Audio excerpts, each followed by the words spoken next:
So, Kevin, you cover the White House day in, day out.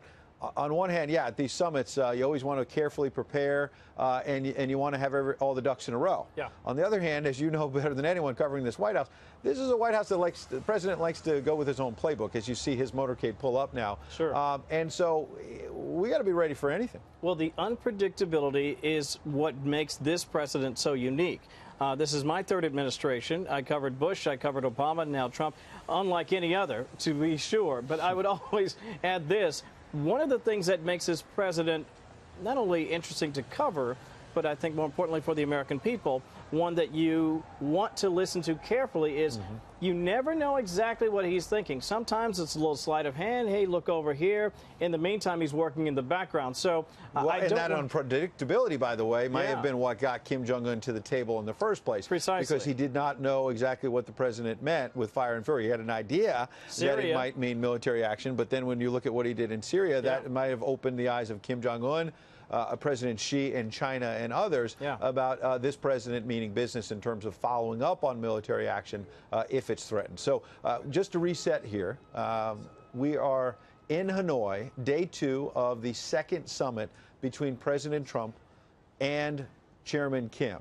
I understand, and Kevin, I'm going to give you a chance to look at your phone while I talk to our viewers, because I understand we may be getting a new statement from Sarah Sanders or someone, so please jump in. Yep, this is a statement from the press secretary, Sarah Sanders. I want to read it to you and to the audience. It says, President Donald J. Trump of the United States and Chairman Kim Jong Un of the State Affairs Commission of the Democratic People's Republic of Korea, that's North Korea, obviously, had very good and constructive meetings in Hanoi, Vietnam on February 27, 28, 2019. The two leaders discussed various ways to advance denuclearization and economic-driven concepts.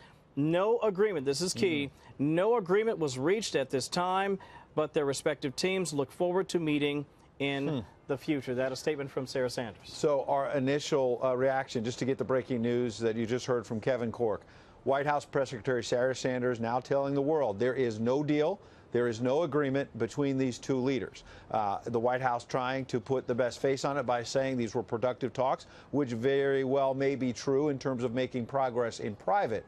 But the key to underline, the breaking news at this hour is that the White House is acknowledging they do not have a deal. They had planned for a signing ceremony just about 20, 25 minutes from now, Kevin. And so now we no longer have to speculate. Now we've been trying to stick closely to the facts. In a few moments, we're going to have our colleague Bill Hemmer join us as well.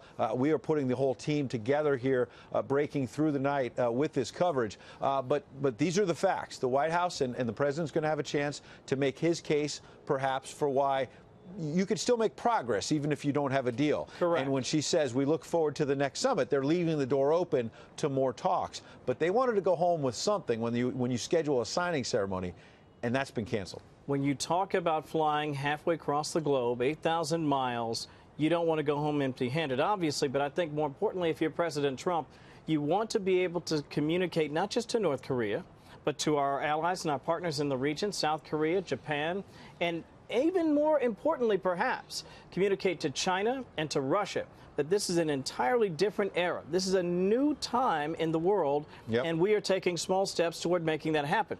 It doesn't look like he's going to be able to say that. We'll find out together, but I don't think there's any question. It's going to be difficult to spin this as a positive, given all the effort to get here. We shall see. The president also will be sitting down in a few moments with our own Sean Hannity, doing an exclusive interview. Kevin, stay close, because we're going to get back to you.